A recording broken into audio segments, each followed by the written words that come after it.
Well, we are now taking a brief step back from the rest of the party and actually catching up with our third of our three dedicated envoys and diplomats on this important mission. However, there has been some delay for one reason or another with Wizzlewick Farnsnout, and if you could just briefly describe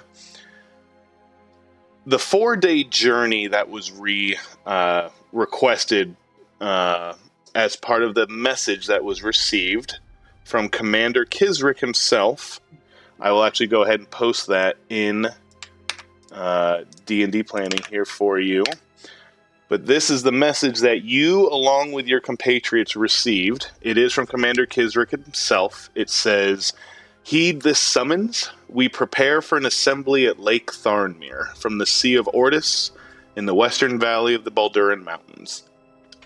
If you value your remaining cities unburnt, more lives kept from the ash, and the chance for victory, you will arrive with envoys you trust implicitly in 4 days' time.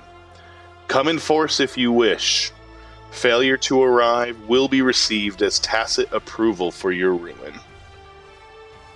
In which you are quickly dispatched and receive word from Lieutenant Thane. He is the ranking official of the Concord of Orenthal. This is the coalition of several city-states and nations that have banded together against the Cinder Scourge.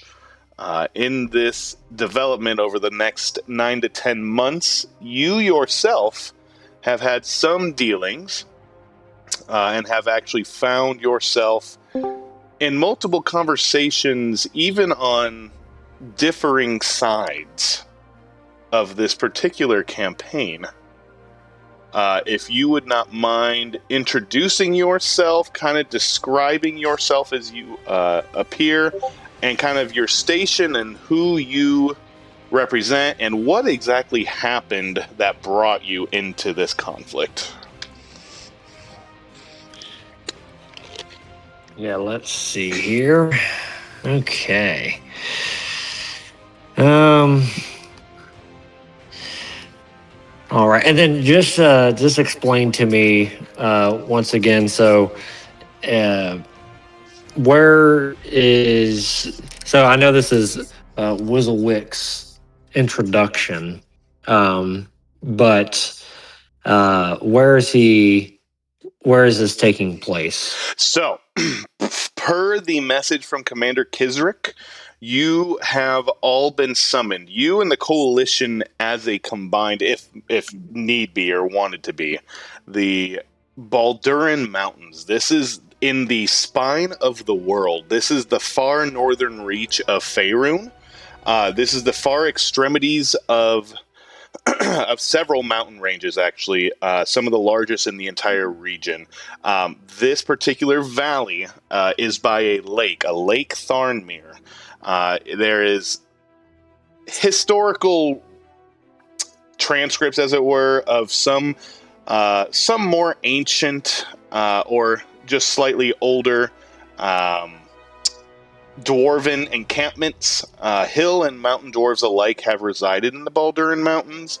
On the western side, where this takes place, there has not been as much activity as of late due to famines, incursions, raiders, of the like, but certainly the rise of the Cinder Scourge as well has kind of all but just removed any dwarven presence in this immediate area. This has more been just open now to merchants, farmers, or anyone trying to just make what use of resources that have been left behind by the dwarven settlements here. But this is specifically a very desolate, far-off region of the world that is not highly trafficked, especially outside any dwarven-like measures. Okay, so this introduction that you would like Wizzlewick to essentially give, as you mentioned previously, this is just his perspective. He's not speaking to anyone per se. Correct. You are on your way now. I actually would like you to kind of describe what happened, because as far as you are aware, you received messages that were received from your other 2 compatriot envoys, a Wenceslas van Fries and a Mr. Schultz of their respective nations. As far as you are aware, you did receive confirmations from them that they were also going to be attending this particular summit, in which 4 days' time was the amount of time taken. However, we are about 5 to 6 days after this particular summons was received. So you're about a day or 2 after the initially planned time frame. So you are still on your way, making your way through these Balduran mountains, through the valleys of these winding rivers, past the Sea of Ordis, and you are just about to be cresting over into this valley where the lake and the summit is to be present. So I'm just more or less looking for kind of who you are, what you're bringing with you, your calling, your basic just general history that you want to provide. Okay. Well, it's great that Wizzlewick likes to talk about himself in the third person. So, what? Yes, right, of course. Introductions, formal introductions. Splendid idea. You see a small gnome step forward. He's young for a gnome, but he looks like he has not aged well. Red hair. He has like these shiny gold spectacles, but he's all dressed up in a nice suit, very dapper. Almost looks like an auctioneer in a way. And he steps forward. He's brushing dust off of his mismatched vest and is adjusting a satchel that seems a little bit far too full of scrolls and jingling ink bottles. Whistlewick Farms now at your service, envoy of the illustrious, economically flexible, and occasionally combustible Sable Concord. My apologies for the delay, of course, but you see the 4-day journey here was eventful. It began smoothly enough. The morning I departed with 3 caravans, 2 guards, a very promising trade ledger, an exceptionally talkative mule. By midday, the mule was the only one speaking to me. The guards had abandoned ship after we encountered a rather aggressive, fiery detachment of Cinder Score scouts. I am convinced that they had my travel schedule somehow, which is deeply concerning. Day 2 was spent avoiding said scouts, and Day 3 involved an unfortunate wrong turn into a swamp filled with amphibians who were far too interested in my ankles. And day 4, yes, Day 4 was lovely. I was chased by what I sincerely hope was a very large dog and not a wolf wearing armor. Hard to tell when you're running, but I am here now, unscorched, mostly intact, and ready to serve the Concord or Runthral in any diplomatic capacity necessary. I bring with me the concerns of the Sable Concord. The experience of being caught in Cinder Squad's crossfire one too many times, and a very strong desire not to repeat any of the events from the last 4 days. And he's going to kind of clear his throat and attempt to straighten his vest, but he didn't straighten it whatsoever. I look forward to assisting this coalition, preferably from a safe distance. You actually see a scout. It's very much coalition garb, very young, very inexperienced as such, but you see him jotting down as he's kind of approaching, as you're just kind of speaking in a walking direction towards him through this introduction. He's just feverishly just writing this all down. He goes, yes, Mr. Farnsnow, yes, we've been expecting you. Please, come this way. And he will actually go ahead and start to walk over the ridge, kind of cresting over into the valley. Right this way, there's actually a meeting place where the other envoys were present for this meeting, so please come with me. I will have you set up so you can take a quick rest, and we'll have Lieutenant Thane debrief you as to what is going on. and he will go ahead and Okay, lead you. yeah. As he does... Oh, go ahead. Oh, yeah, no, he's just going to say, yes, excellent. Please feel free to include a part about the swamp frogs. They were unusually territorial, might be relevant someday, you never know. And he's just going to be, like, very close to this guard. And you may go ahead and put your character token down here in the bottom right corner. If you need one, I can make one real quick for you. I have one on standby if you don't have one handy. I, for some reason, did not make a token already. That's all right. I got you. You are a bard, correct? That is correct. Okay, perfect. So you do follow this guard. He actually follows this pathway just over the ridge, and as you get over the ridge, the expanse of this valley actually takes you over, as there is much to see in this moment. I'd like you to go ahead and make me a perception check, please. Okie dokie.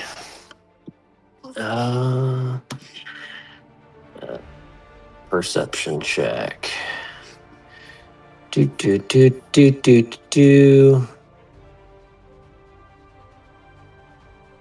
And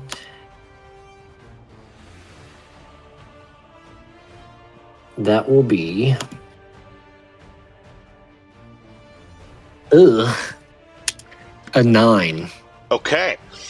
As you crest over into this valley, it dips down well into this mountainous valley. You are surrounded on about 3 sides of this mountain range within the Balduran area. As you march down, you do start to see right around here, there is a general assembly with a number of tents. You do see several entourages of military ranking officials and those that are accompanying them. Speaking of, you do see this soldier walk in front of you just briefly. He kind of snaps his finger. A gentleman, fellow officer, kind of rides up and then he goes, "Sergeant, fetch the lieutenant. Wizzlewick is here. Let him know he's preparing immediately." "Yes, sir. I'll get right to it." And he jumps on his horse and you just see him ride. And as you see him ride down around this lake, you do see a staggering number of about 12 or so coalition warships that are all kind of situated and stationed on the southern side of this lake, all kind of facing further out into the lake itself, but are anchored and just more or less holding a position.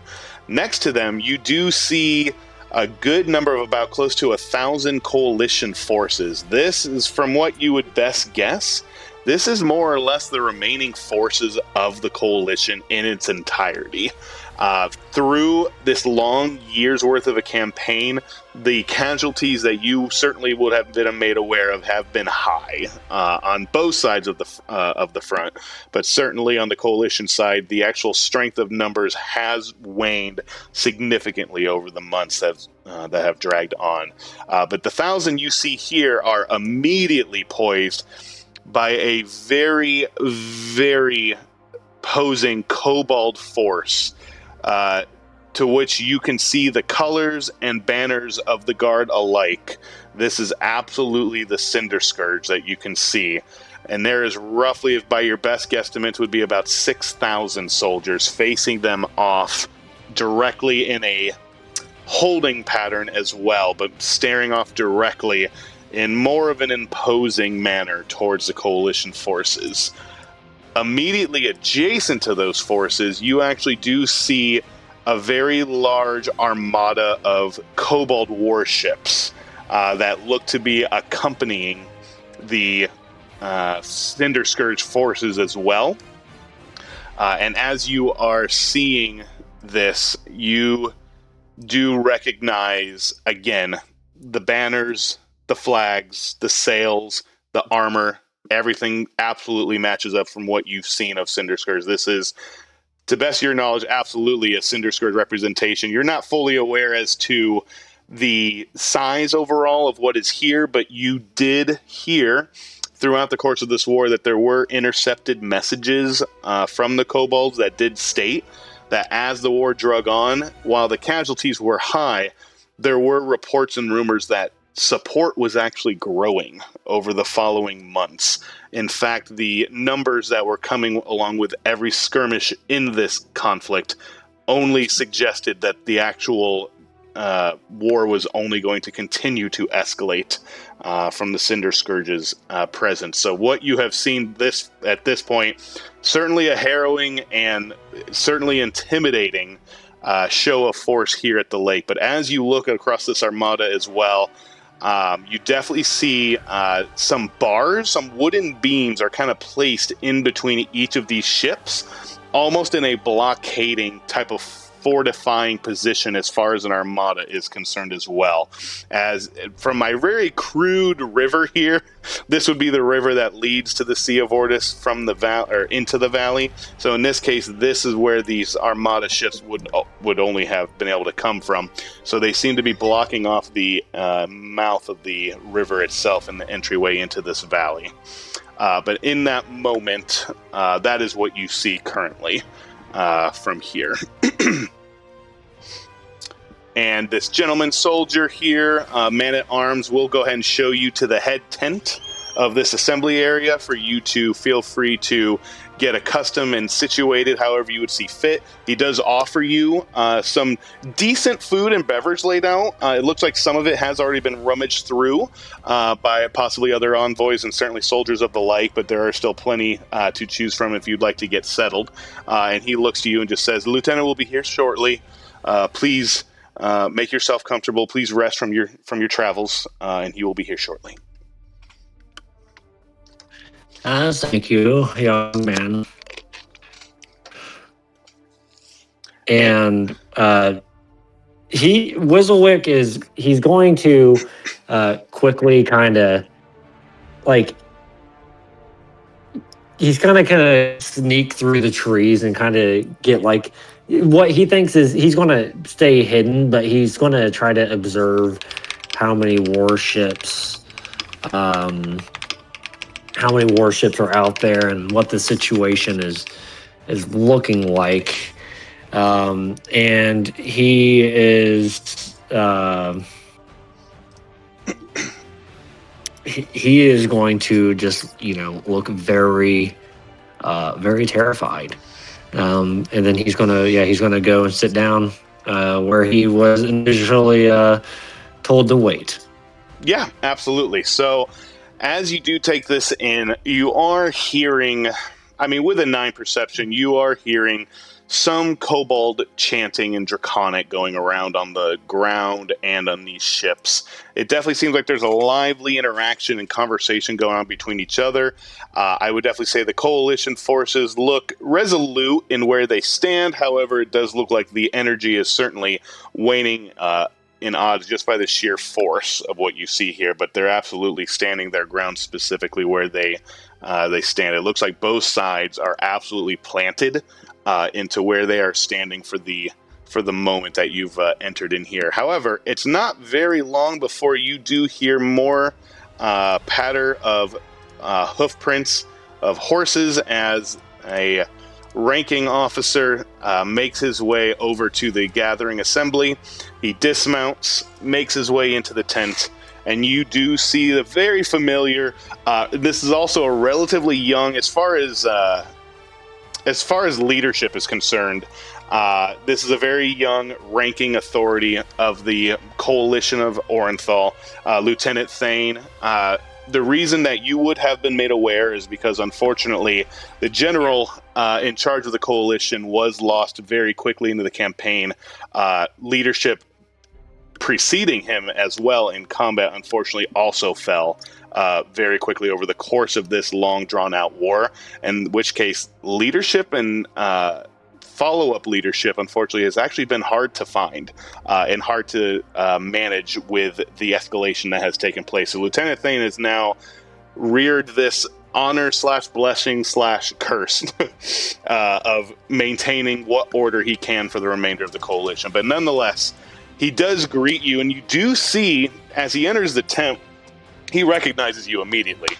You do see a slight elevated smile. It seemed like he was very stern upon walking in, but seeing you, he absolutely gives a sign of recognition. He just reaches out his hand. Wizzlewick, it is so good to see you. Thank you so much for coming.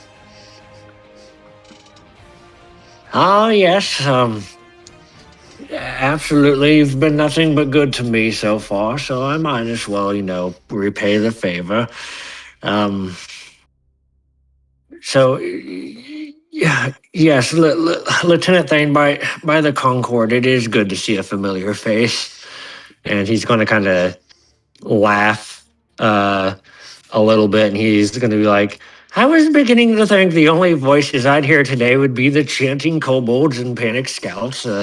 Pleasant to know that leadership still has a heartbeat, and I say, a smile left. Yes. And he's gonna let go of Thane's hand, and he'll once again try to straighten his vest out, trying to project confidence, but is definitely failing to hide the tremor that's going on in his voice. And he's going, the sight outside is considerable and imposing, frankly terrifying. 1,000 strong, coordinated, reinforced, blockading the river. It's a miracle the coalition still stands as firmly as it does. Yes. But go ahead. Oops, sorry. But if anyone can keep this coalition from toppling, Lieutenant, it's you, young or not. I've seen you negotiate through tighter corners with fewer resources and far less sleep. If you'll have me, I stand ready to serve in whatever diplomatic capacity you require. Well, actually, yes. I'm still thrilled to see you. I appreciate your comments.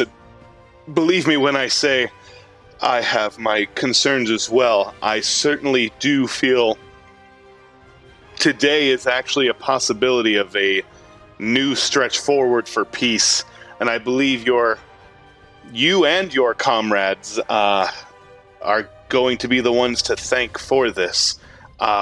It sounds as if we have already reached a pending arrangement to secure peace and possibly victory in this war. Amongst all odds, it seems the kobolds have actually brought us an opportunity to seek that out with some assistance. However, it sounds that they are willing to put it to the paper, as it were, to ensure its binding efforts are not wasted on you or your compatriots. I believe I can arrange a meeting with you and the kobold leadership to kind of further break that down for you, as they can show you the terms that were agreed to by your compatriot envoys.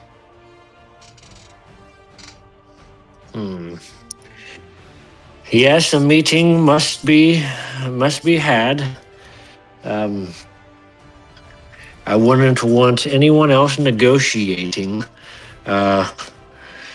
So, as long as I'm not the only one going in there, and that will be fine. But I have a hard time seeing peace, actual peace with the kobolds. And he's going to look towards. We look out the tent a little bit. This conversation's happening inside the tent. Yes, this is inside the tent. He's going to kind of like peek out of the tent and look toward the valley again, where the kobolds are, and the armada and all the soldiers.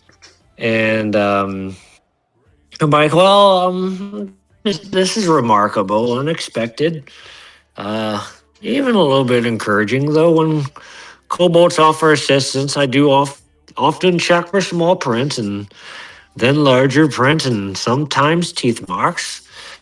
And he's gonna kind of clear his throat, and he just has a lot going on in his mind, and he's going like, if they are truly offering terms, then of course, we should explore them. Binding them to paper-wise, or binding Paper is wise. It's very wise. Paper is much harder to reinterpret than spoken promises. Not impossible, mind you, but harder. And he's gonna very nervously give Thane a laugh, but also like a sincere smile. Lieutenant, if you believe this could be a path to ending this war, then I will do my part. And if my compatriots have already committed to doing something, well, it would be useful to know exactly what they've promised on my behalf before I walk into a tent full of enthusiastic cobalt leadership.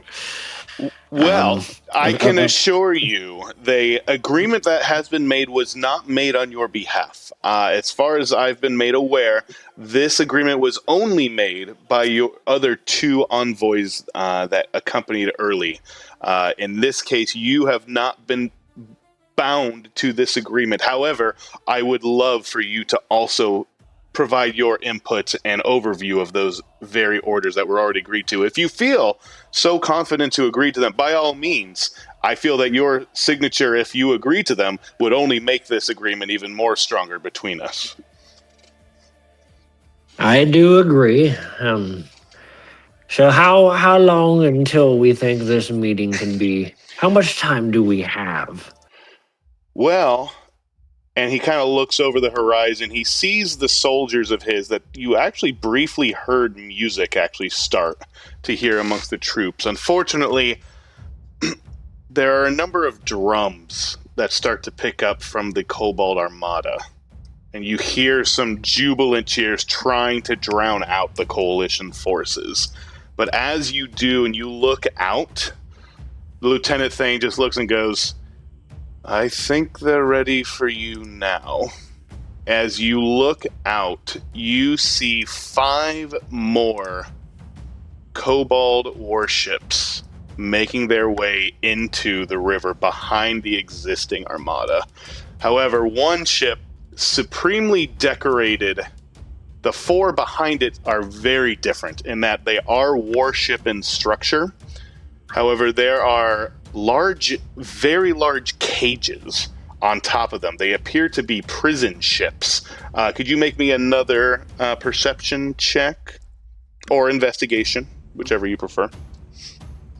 Yeah, let's see here. I can. Perception. Oh, that would be a nat 20. A nat 20? Ooh. A nat 20. Okay. Oh gosh. Okay. Well, then you're gonna get everything. A nat 20 for a 30. For a 30? Nice. Was that an investigation or perception? That was perception. Nice. Okay, you are the perceptive one then. You absolutely living this lifestyle and being the eyes of both sides. At times you feel that you have learned much to keep your wits and head about you. And as you look, I'm going to go ahead and say on a nat 20, you see on each of these ships, these are unconscious, chained, and heavily bound ancient dragons. One in each of these ships. You see a combination of colors. One is a blue, one is a green, one is a silver, and one is a gold. This is a combination of chromatic and metallic dragons, but they all appear to be under the same unconscious state, seemingly a prisoner within these vessels. However, in the lead ship, you do see again heavily adorned flag masts. The ship's sails seem to be golden encrusted wings of dragon on a sea of red and crimson, and very much decked to the T in armaments, weaponry, soldiers. And towards the front of this ship, you do see a decorated Commander Kisrick on the front ship of the 5 that came in with this. However, the 5 ships do remain docked behind the remaining ships that have anchored here. In response to him seeing Wizzlewick seeing that, they seem to be ready for a conversation, he'll be like, "Oh, right now, right this moment, wonderful. I am mentally prepared, by which I mean I am actively panicking internally, but I can walk and talk just fine." Oh, and Lieutenant, where are the whereabouts of my comrades that have already negotiated or gone over terms? Well, your ship that was assigned to you all, and he kind of points toward the Corsair out by the center island. From what you can see, it looks to be manned by several crew members, but it does seem to be anchored off the side. From what you can see, the island itself appears to be empty. And Lieutenant Thane goes, "Your comrades took that boat in a meeting with the magistrate of the Cinder Scourge. He showed for a meeting on that center island, and when terms were agreed to, I believe they went for a swim." And Wizzlewick is having some internal thoughts right now as he looks at all those ancient dragons. He's like, "Ancient dragons? Actual ancient dragons in cages. This isn't peace. This is coercion with fancy sails. Why did the other envoys agree to any terms without seeing this? I should have stayed in the swamp. Do kobolds even read binding agreements? What if they just eat the parchment? Oh, to be back in the swamp." And you actually see this soldier down the way. He actually holds up a white flag. He begins to wave it long back and forth. And you actually hear from the other side, you do hear a horn. And one of the ships seems to lower a sloop into their river. And in the lake, it seems to come up to the center island and dock.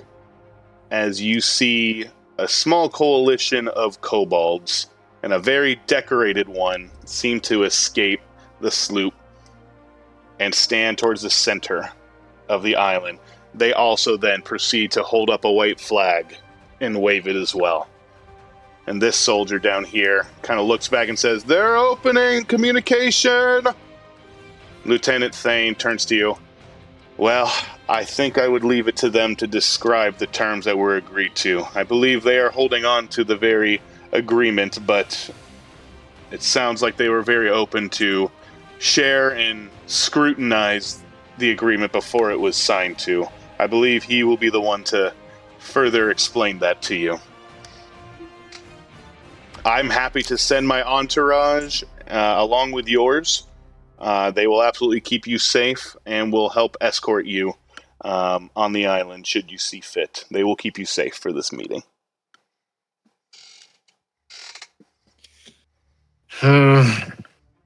They're very organized today, aren't they?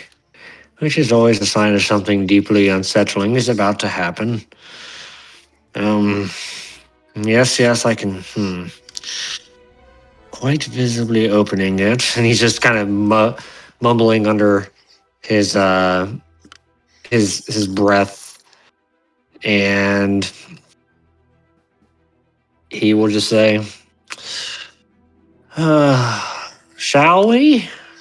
Yes, and he looks over and he goes, "Man-at-arms, fetch Wizzlewick a sloop immediately." "Yes, sir," and runs off to get a boat. Lieutenant Thane kind of looks to you.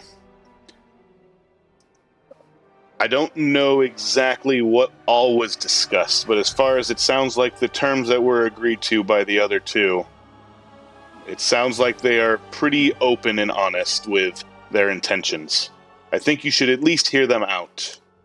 Certainly make your own decision on what you decide, but I'd at least love your input to see if it really is possible to attain.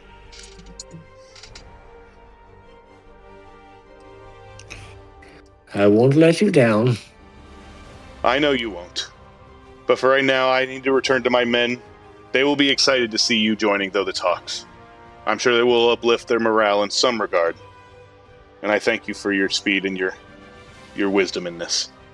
Until then, farewell and good luck. We will speak soon. And he will actually hop on his horse, and he will ride off with his bodyguard unit, and he will actually traipse off to the remainder of the coalition forces. And the other soldiers will stand expectantly at the sloop waiting for you.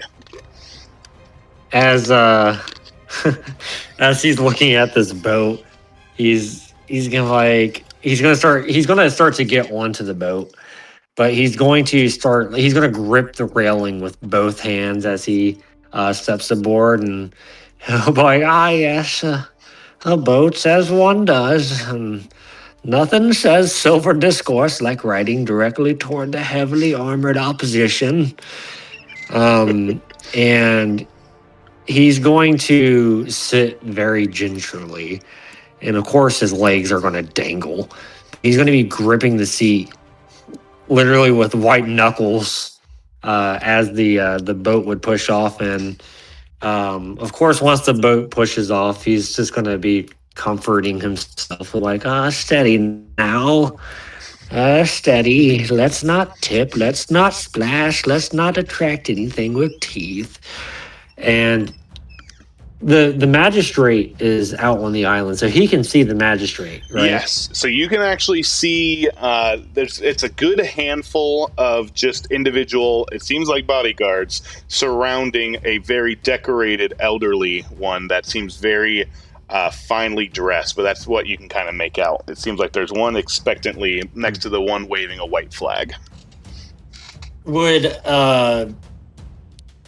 you say that Whistlewick would be very aware of the magistrate and, like, you know, the Cinder Scourge and how it works? Like, obviously the magistrate being the diplomatic, like, cornerstone for the Cinder Scourge.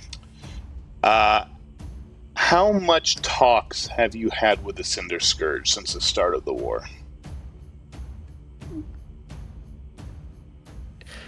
Whistlewick has had, in his opinion, more than enough. But on paper, probably not a whole lot, because he knows how dangerous they are, and he likes to stay away from that. Okay. So you would assume, based on station alone, that this one seems to be official, a higher ranking member of this assembly. You don't know more than that based off just appearance, but it seems to be there is no show of force on the island specifically. This is very much a neutral ground as a setup placed for a meeting. All right. Well, he is on this boat, and he is ready to go. All right. The entourage will take you around the Corsair. Will take you and your own entourage with you.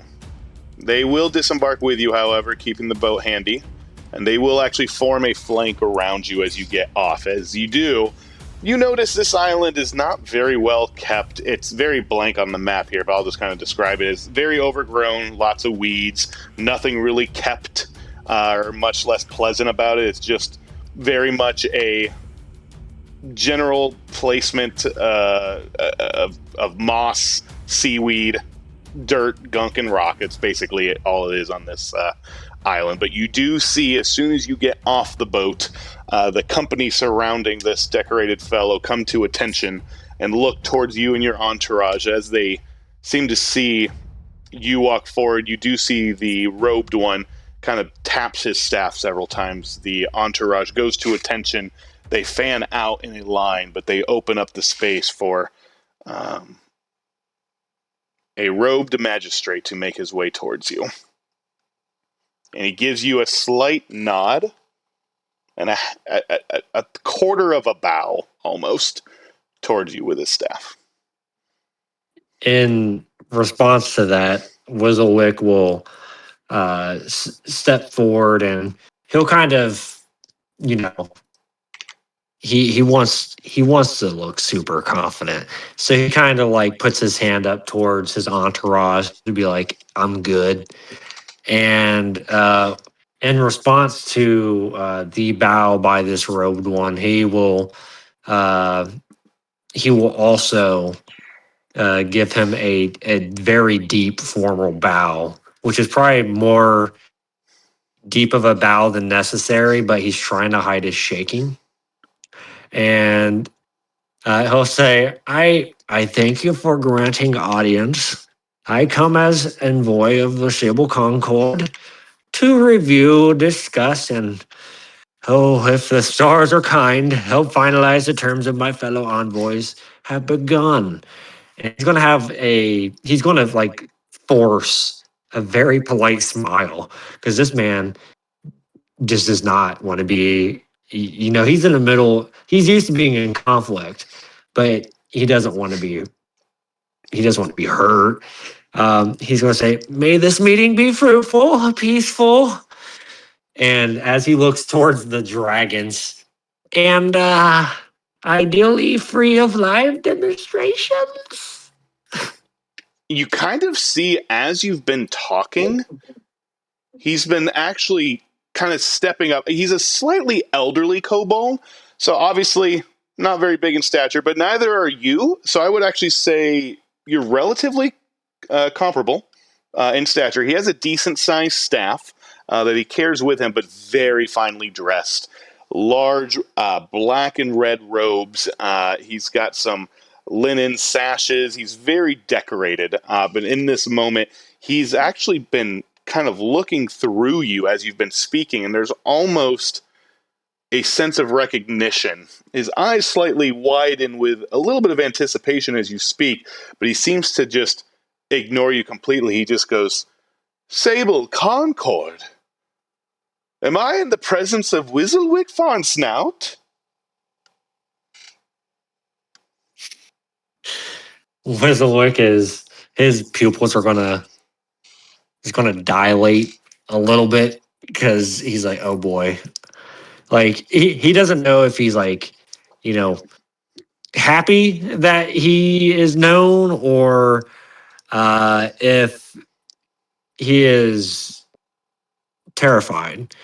And he'll be like, yes, indeed, the very one. Um, that is I. Oh, good. Wizzlewick Farnsnout, envoy of the Sable Concord, at your service. Delighted, honored, mildly confused, and slightly terrified to be recognized so quickly. Well, your And reputation, he actually cuts you off and goes, your reputation precedes you before this very assembly. I, for one, actually am quite impressed with the Concord's ability to facilitate such talks throughout the war as well as you have. You've made quite the impression. Oh, you flatter me, magistrate. I must admit, I had not expected my reputation to precede me here, especially not to cross an armada, blockade, and approximately 6,000 very enthusiastic-looking soldiers. But it is a privilege to stand before you. I come to review the terms my fellow envoys discussed, and Assuming they haven't promised my personal belongings or firstborn children, offer the Concord's perspective as well. And he's going to clasp his hands behind his back, trying to stop them from shaking. Sure. May I have the honor of addressing you properly, Magistrate? Yes, you may, and thank you for the compliment. Of course, our forces are never been better, but they are in a standing still pattern. They understand that terms have been reached by at least the majority of the Concord, so they are certainly willing to listen to reason, as am I. And I am happy you are able to make it to this meeting. I believe you would personally enjoy the terms of which we so delicately proceed as his lordship's peace agreement. And he, scribe! You just see a couple of they're just fumbling paperwork behind him as a couple of older, scrawnier looking kobolds are just pulling around backpacks and they're just trying to unveil some scrolls, and they kind of gingerly hand it to the magistrate. He just takes it from them. Thank you. Wizzlewick, please come with me here. And he kind of walks towards a large open stone that's across the portion of the island. He's actually going to roll out this scroll, and he just kind of looks up and stands to the side of it, kind of seemingly putting a hand towards it. I'd love you to come see the terms of Commander Kisrick and his need for peace and the terms of which to achieve it. And you may look to this to your heart's desire. You will also see towards the bottom your comrade diplomats have signed their name only for themselves. They did not speak for you. They spoke of your entry to be soon. I did not know how long it would be, but fortunately for you, Commander Kisrick was able to find a timely understanding for at least the majority of the Concord. But please, come check the terms here. And he will kind of offer the terms for you to view as you wish. Wizzlewick will gladly step over with his hand still clasped behind his back, and he will then he'll unclasp his hands and he'll grab his spectacles that are on his very oversized gnomish nose, and he's going to kind of straighten them to help him focus as he starts going over these terms. All right. As you kind of prepare, he does kind of continue. The Cinder Scourge is prepared to lay down conditions that would benefit everyone here and now. Even your simple-minded envoys found his demands rational enough to come to terms with. Commander Kisrick, he wants the fabled element, the Nexus Shard, specifically the one made of pure amber. Its very existence offends us and our kobold way of life. His lordship demands to oversee its retrieval and imminent erasure from existence. As part of our terms, we require 3 things. And he will go ahead and show you and point to specifically the 3 terms I just put in D&D planning for you. 1 is to personally obtain the Nexus Shard by any means. 2, once obtained, to return the Amber Shard to this spot in no later than 2 sundowns from today. And 3, the envoys will allow the Cinder Scourge to oversee the Nexus Shard's destruction once and for all. With a kind of addendum at the bottom saying that each member signing and agreeing to these terms will be permitted as part of this accord to oversee the process of eliminating the Amber Nexus Shard to ensure the Cinder Scourge upholds their end of these terms.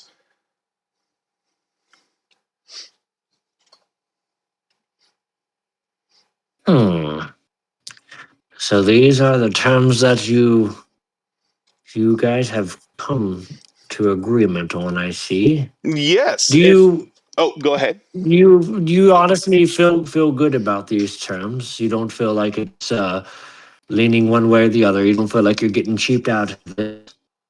Well, of course I'm biased, but his Lord Commander Well, Kisrick, absolutely, as you should be. As you should be. he is ever, ever merciful in these. However, I can give you with all sort of assurity that I can provide as magistrate of these agreements.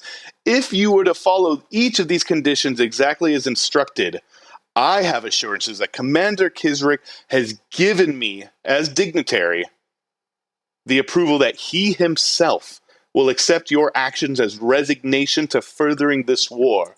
He will be ready to discuss the immediate disbanding and dispersing of the Cinder Scourge, and it would commence following the completion of the accord. Without condition, we would never gather again.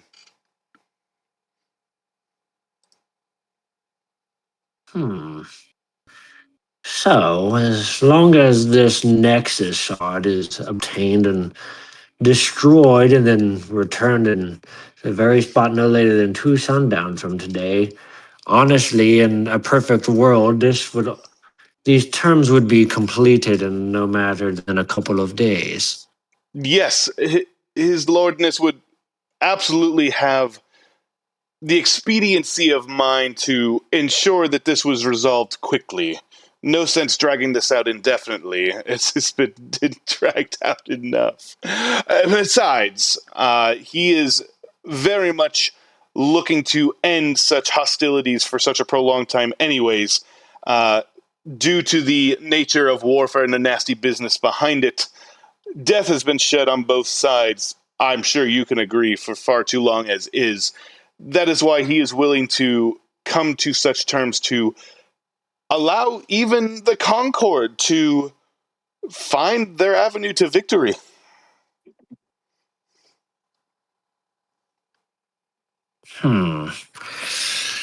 I see. And he's going to tap the paper lightly and he's going to be like, 3 simple points. Simple points are rarely simple problems. And he's going to look back up at the magistrate with like a very polite smile, but he's being very cautious and forgive the question, magistrate, but I find myself wondering why the Nexus shard, specifically the amber one. And he's gonna gesture with his hand, and he'll be like, you speak of the offense to your way of life, a cultural, historical, perhaps even spiritual grievance, and yet your forces have marched for nearly, what is it, a year in open war? I admit, eliminating one artifact to end such momentum is quite an astounding exchange. Truly, one cannot help but wonder what the shard represents to you. And before you mistake my tone, no, I do not object to the deal. I simply wish to understand its weight. After all, if I sign this, I am personally committing to obtaining the most sought after relic on the continent within 48 hours, uh, returning it unscathed and handing it into the custody of a force currently fielding 6,000 trained soldiers and half an armada. And he's going to smile again and he'll, like, naturally, I would like to know everything I can before I sign my name next to my comrades. And so, if I may ask you plainly, as one diplomat to another, what does the Nexus shard mean to you? And why is this destruction, not possession, the key to peace for the kobolds? I want you to go ahead and give me a persuasion check. Persuasion. Mm-hmm. Persuasion. Here we go. I had proficiency in this. Let's see. Okay. A Dirty 20. Okay. While you are doing that, I would like you. A dirty 20 is good. He is looking over you very sternly in the moment during the questioning, not shutting down, but look very much kind of studying hard. I would, however, really quick like you to make a wisdom saving throw for me. Oh, heavens.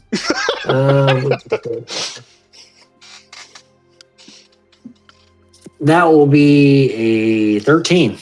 Okay. What exactly is going through your mind in this moment? Obviously, you are looking through this terms. You're looking at the armada, the army presence before you, this magistrate speaking, as far as you could tell, openly and plainly to you. But what exactly is going through your mind, seemingly up through this meeting and talks? Wizzlewick is definitely thinking about presenting himself as completely neutral.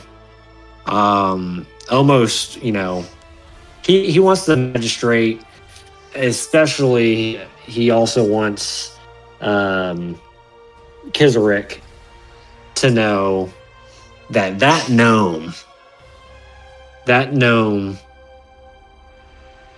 has nothing against kobolds, and he's not a threat to us. And he's valuable. And these are all things that he's actually thinking of. It's all about perception. But also, at the same time, he really, really wants to get out off this island because he is in the middle of a war zone right now. And he just sees the dragons, just all the soldiers. He wants to get this done with. He's asking the questions. He wants to make sure that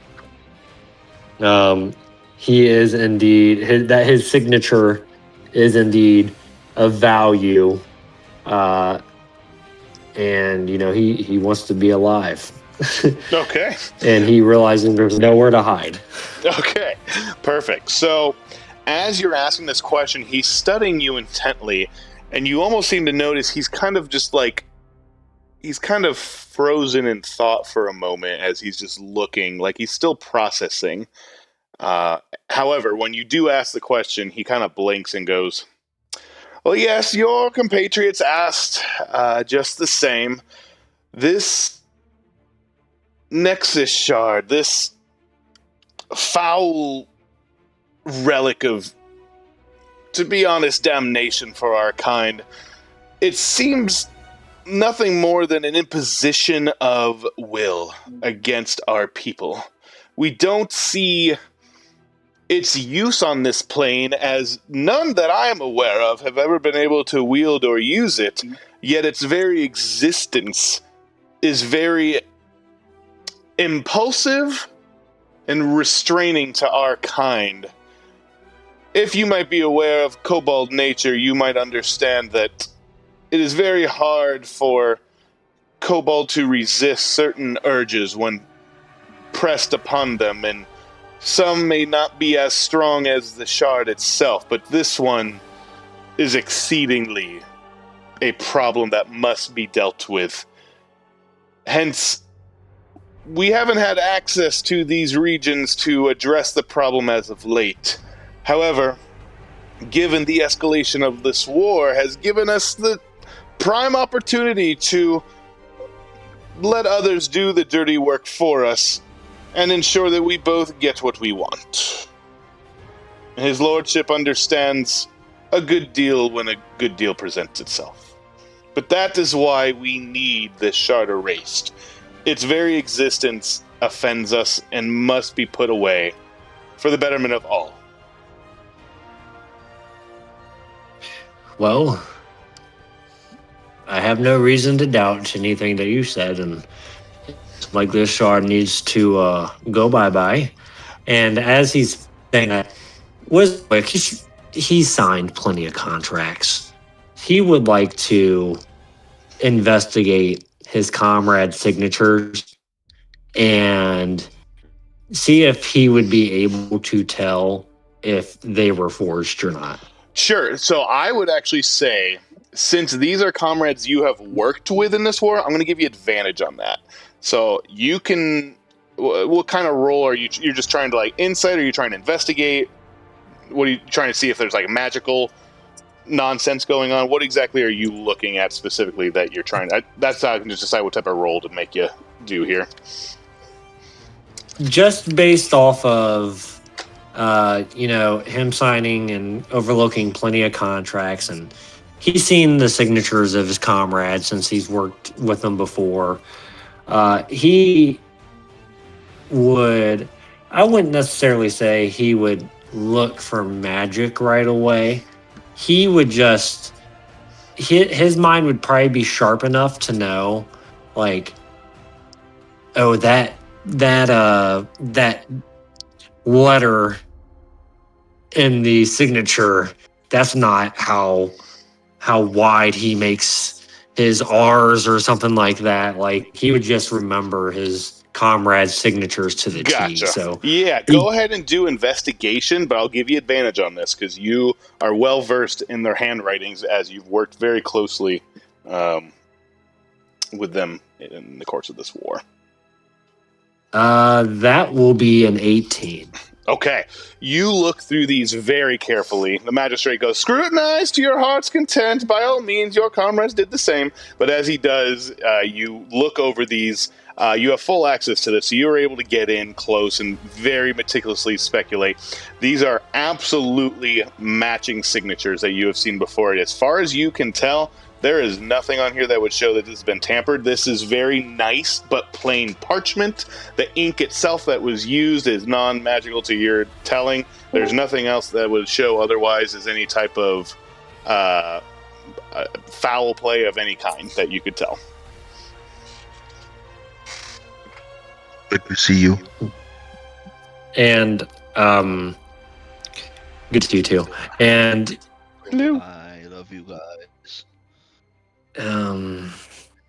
Good luck. Thank you.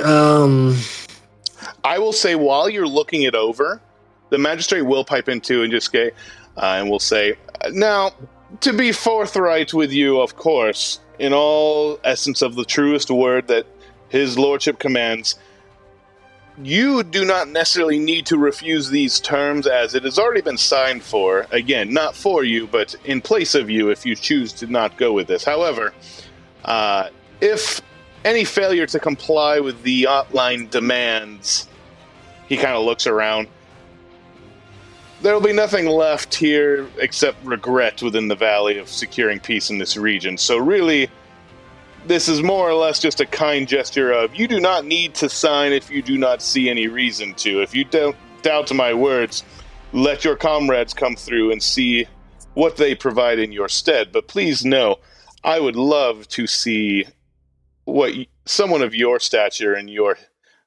your history would stand to gain from such an accord, and the opportunities that would come from you of creating such a chance for peace in this region would absolutely benefit you, especially beyond this war."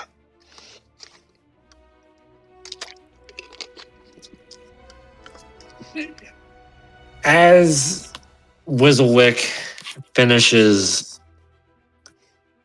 overlooking this contract, and, he knows that those signatures are legit, he is going to very softly, like, "Oh, very well," and he's going to look up to see if the magistrate is offering a quill, or if Whistlewick is going to have to pull out his own quill. If you're looking around, he will actually go ahead and clap his hands again. The scribe, "Oh, yes, okay." And he just kind of runs up, and you actually see him prepare. The scribe runs up next to you. He just goes, "Here, sir, for you, the finest ink." And he just kind of shakes it together, places a feather quill in it, and kind of presents it to you and puts it on the rock next to you for you to do what you wish. Oh, yes, this ink is very fine, I can tell. I'll have to get my hands on some of this.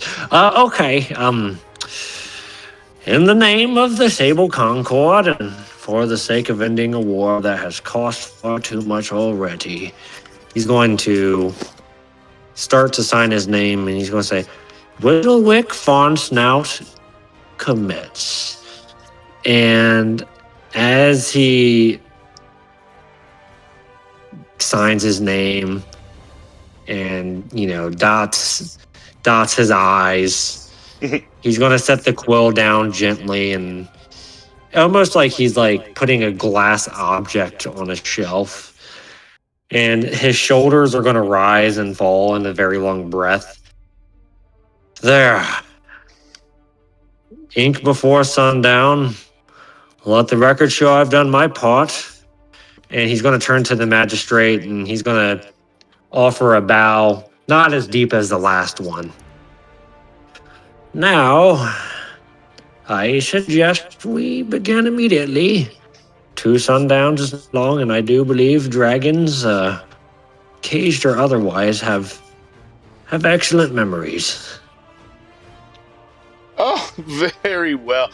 Thank you so much. He begins to just kind of grab the scroll. He will look it over intently himself. He also kind of scrutinizing the look of it, and he will actually kind of give it a nod. He'll roll it up and hand it to his scribes. They will go ahead and place it within their belongings. He says, yes, this is all very formal, but yes, thank you for furthering the cause for peace. I feel all of the coalition now stands to gain from the benefit of this. I now believe Lord Kisrick will see the thorough intentions of the many nations here to find their way towards a peace. Now, of course, you are welcome to begin as you wish.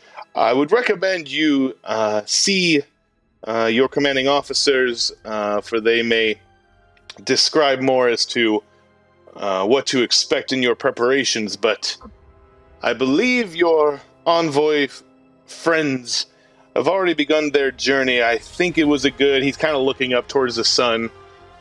I'd say they've been gone a good 4 or 5 hours now.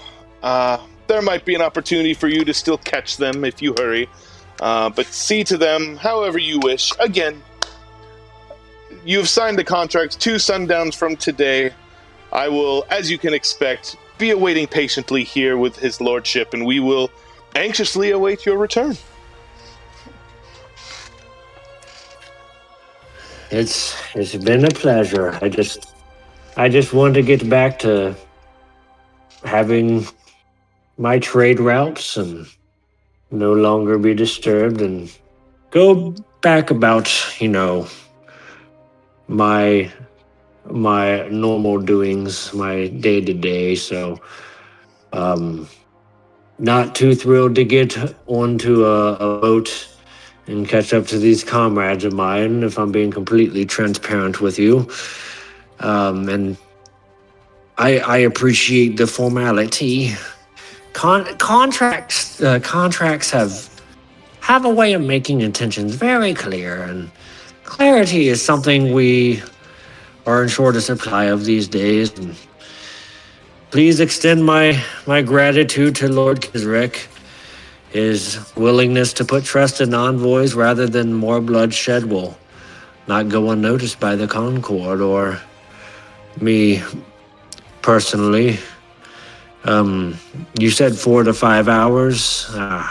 Yes, of course. I'm sure you'll be able to catch up. A younger spirit such as yourself, especially, you'll make plenty of speed with your wanting to get back to your money, I'm sure. Who doesn't want to get back to that? Yeah.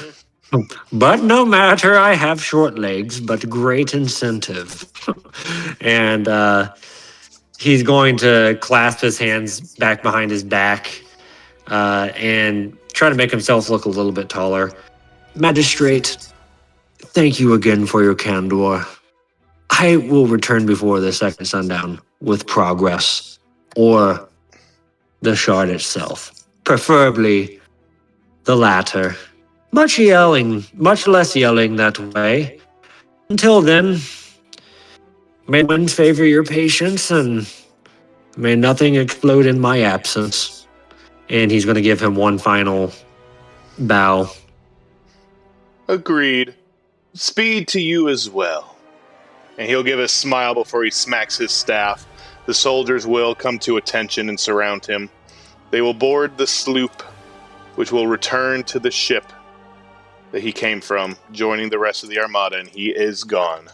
To which you now see the remaining soldiers kind of looking to you and kind of gesturing you towards the boat. Lieutenant Thane would like to speak with you. I believe he has some assistants of his that would be able to help outfit you for this journey. Yes. Let's not waste any more time. And with that, you get back on the boat, watching for creepy things and things of the like of a sea-like foul nature. Nothing to report on that front. Steady. Steady. A slight rock does hit one edge, and the soldier guy goes, "No worries, sir. Oh. No worries. We're fine. Oh. And as you It's make a your sea way, creature. as you make your way back, nothing else to report on the seafront, but you do hear the marching of hooves and neighing of horses as you see Lieutenant Thane and his entourage come back. Please, come with me. Let us discuss up in my tent. Right behind you. And as you come into the tent, he immediately kind of sets up seating for you two.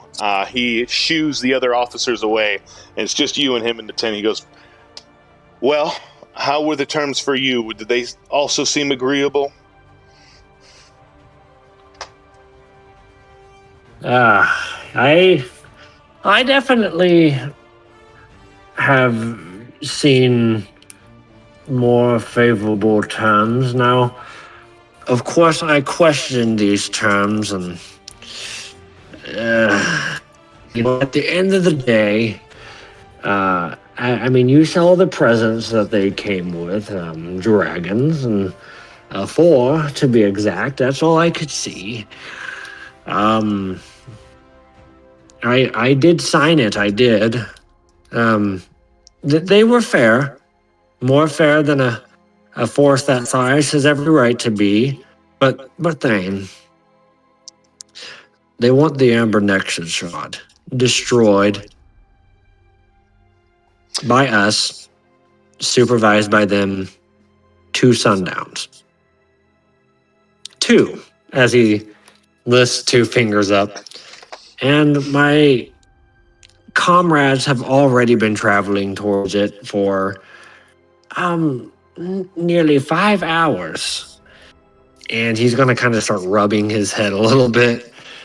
The magistrate was honest or honestly manipulative. Hard to tell. But the shard, it offends them. He used that word, offends. As if its existence burns their minds from the inside. And he's going to get very serious. And he's going to look Thane straight in the eyes. They are so desperate to see it erased. Desperate enough to end war if we do it. And desperate enough to show caged ancient dragons as a reminder of what happens to the uncooperative. So yes, the terms are agreeable. Agreeable in a way. A blade at your throat is agreeable if it promises not to push. And he's going to, as he does, attempt to straighten his vest, not straightening it up at all. But they're also the only terms that offer us any chance at stopping this war before both sides collapse. So, tell me, Lieutenant, what do you know about the Amber Shard, and where have my compatriots run off to? Well, I don't know much on the sense of magic used here, but my assistance, and he kind of gestures his hand over, and you do see a couple of elderly mages standing outside the tent, and they immediately just kind of hop to attention and start dragging in just carts and wagons of information, and they have pulled out just bags of holding left and right, and they just start pulling out pages and pages of information, and they just start kind of laying stuff out on the table between you and Lieutenant Thane. He just goes, "We did have quite the discussion. It seems your compatriot Mr. Schultz was quite able to get a better fix on a particular item. It seems the magistrate actually provided him a piece of a sliver, possibly a sliver of a shard itself. That was actually a gift, as it appeared to the magistrate, to help him track down this Nexus shard. And it seems as if it spoke to him, and he seemed to find out more than any of us could understand through his workings with the arcane while studying this sliver. But it seems that in his efforts to find more information, he learned at least the general direction of where it was to go." And the two mages kind of reach ahead and start kind of pointing around at these other paperwork. "Yes, there was some information. It's been lost to legend and history. There's not much known about this Nexus shard. But what we do know is there was so much uncertainty in the existence of the elements in the formation themselves. We don't know to what extent these actual relics, if they are even to be classified as that. But we don't even know where these exist in the world, as, again, we have hardly the manuscripts to even claim their existence is here on this plane. But it appears that Mr. Schultz was able to track down the generalized location. Unfortunately, it is down that way." He just points down underground through the lake, as it were, down from your encampment. "I don't know how far it was to take them, however," and Lieutenant Thane kind of taps on your shoulder, "fortunately, I've saved you a way to not have to traverse the same methods that they have. In fact, the magistrate is unaware, but I have had my mages prepare them to make ready for your arrival with due speed." And the mages immediately grab at your arm, and you see one of them is holding a piece of obsidian, a small, jagged, uncut, it's not very pretty, it's just a very uncut slab of obsidian, fist-sized, and he reaches out to you. "This is how you will get to your compatriots without ever having to even blink." And he kind of gestures it towards you to give it to you. Oh. All of the bad doings I've done in my life are it's time for me to pay the price. I don't want to go to hell. "Well, I don't think this is going to take you to hell. I would I'm sorry. I'm just panicked is all. Okay. Understood. Obsidian, okay. Oh, okay. All you need to do is, when you are ready to see your compatriots, you just crush this obsidian in your hand. It is gentle enough, so crush it when you are ready, and it will take you to your friends."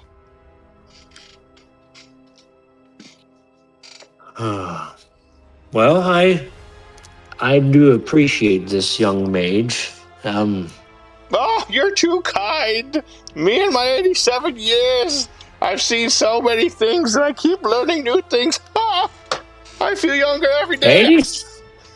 87 years young. That's how I see it. He kind of chuckles a little bit. He goes, "Well, I'll let you get back to it and whatever preparations you have, but that will see you through to your friends, and I'm sure they will help you along from there in your efforts to retrieve it." Good day. And he'll look at Thing like, well, As you may know, I am just so very eager to see my comrades. So, is there anything? Is there anything else that you need from me before I go? Well, I did overhear some of the conversation with the other envoys and my mages, and it seems the nature behind this Nexus shard is, from what I can gather, it's nothing to mess around with. In fact, the mages did outfit Mr. Schultz with a ring to help him encapsulate the shard once they found it. It seems the nature itself of this shard is completely unknown to any of us, and is therefore not to be trusted as to what it may do, because we simply do not know what is contained in that shard.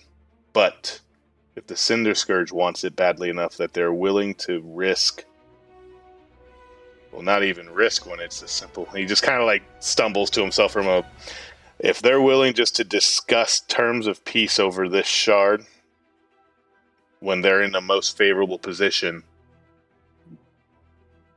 then I have a feeling there's something about this they really do not want. And I, for one, cannot risk this war to go on another day.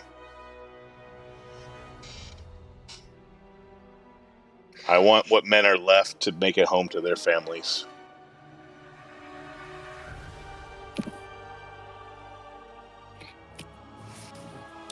Well, I will see that it is done, and hopefully my part can do just that.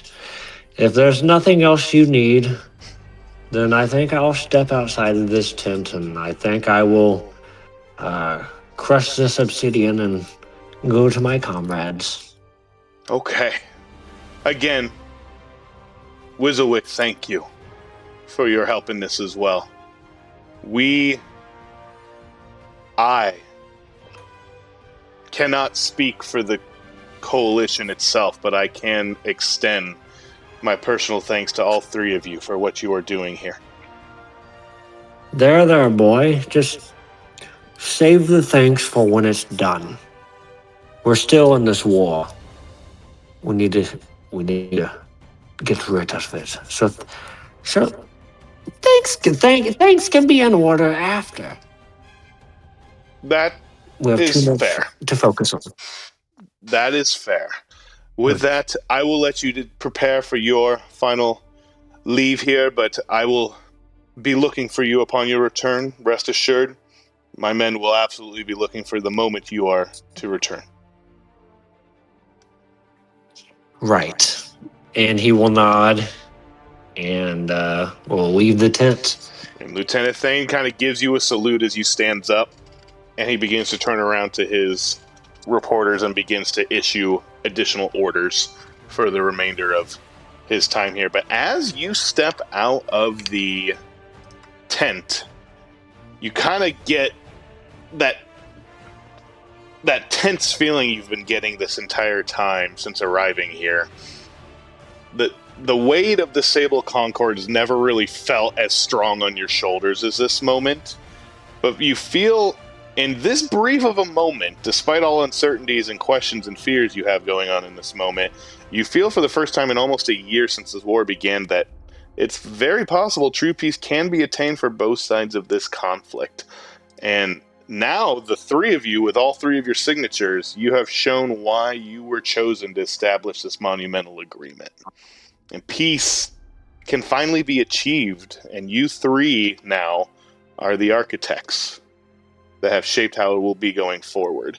And as you step out of this tent, there is a resolve that actually just takes over you. The weight of your decision and the strength that comes from your position has now granted you a diplomacy savant boon that I'm just going to go ahead and give it to you right now. This boon allows you to choose an ability that utilizes a mental stat, either intelligence, wisdom, or charisma. So one skill or one ability that uses intelligence, wisdom, or charisma, and you're going to gain expertise in that chosen skill. A skill or ability that uses mental. So it does not have to be something that... become Oh, yes. Sorry, go ahead. expert. Sorry, now I'm just writing it down. You're good. Here, I'll even put it in here for you in D&D planning as well.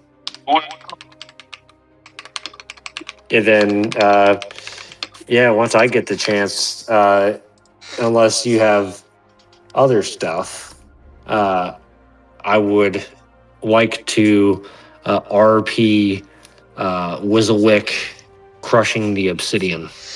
Okay. You may do that now if you wish. You don't have to figure out the Savant Boon if you don't want to right now. That's fine. I'd say you have till our next session. That's fine to figure that out. Yeah, I can do that. I can easily do that. Cool. All right. So he'll step out of the tent and he's going to just stare at the dragons that are sleeping restlessly in their cages, and he's going to look down at the obsidian stone in his palm, and he's going to nod to himself as if like he's trying to convince his legs not to run in the other direction, and he'll go behind the tent and like be to himself, and he's going to be like, my compatriots, our gods know how deep beneath the lake, chasing a divine relic older than history, and I'm about to crush a rock that may or may not scatter my atoms across the plains.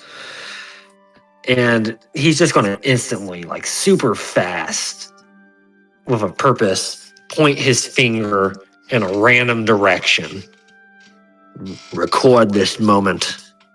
Whizzlewick Farnsnout, the envoy of the Sable Concord, is willingly doing something deeply profound and wise for the greater good. And he's going to raise the obsidian a little bit higher. If this goes horribly wrong, Lieutenant Thane gets my quills, the elderly mage gets my thanks, and the magistrate gets absolutely none of their blame because I signed that blasted thing of my own free will. And your entourage is just furiously writing this down with you and just trying to jot down word for word as quickly as they can. and if it goes well, or if it goes right,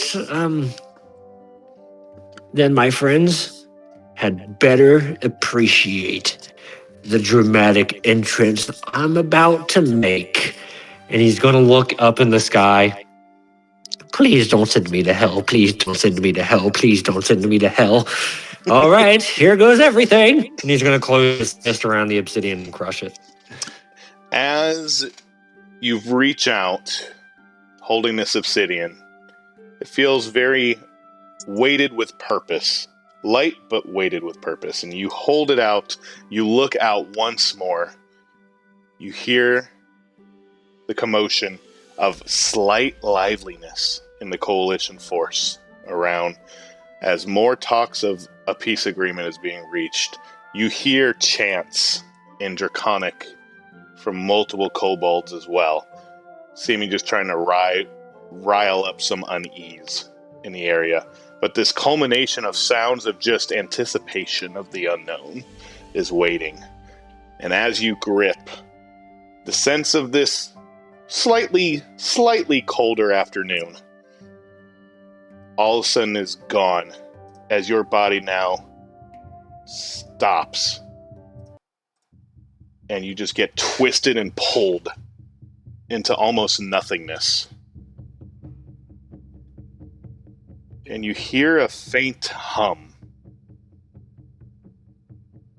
And you hear a buzz around you. what seems like an instant, but also gets pulled. It's like you're pausing time or just slowing it down to almost minuscule time stop. And you feel your body elongate, and you sense this pressure build on you. And you feel your body and soul as one just move, but not forcefully, as if just against your own will. But you end up finding water almost rushing past you. You feel pressure. You see darkness. You hear the clattering of stone. You hear splashing. You hear mumblings of a deep speech that does not seem familiar. And in that instant that still was drawn out, you're immediately released. You fear of the direction of the lake that you were looking at. However, you are not met with a drowning sensation. In fact, you are plopped on your booty in shallow 2 to 3 foot water. In your case, I guess 2 feet would probably be the most for you. I'd say it was closer to 2 feet for you. But nonetheless, you fall into this water. But your landing is actually pretty soft. This water is disgusting. You are not sure where you have landed, but you feel the very ground that you just landed, that's cushioned your fall, begins to move very quickly. And you hear very familiar sounds of your diplomatic friends. And they sound very distressed. And that's where we're going to end it. Oh boy. Oh boy! Good Dirty job. water, ew. Yeah, it's disgusting. It is disgusting water. You'll hear all about it. But that's where we're going to pick up and see where the heck you Man, landed. I feel like halfway through I forgot Wizzlewick's voice or how to do it at least. Oh, it's all good. It is all Oh good. my goodness.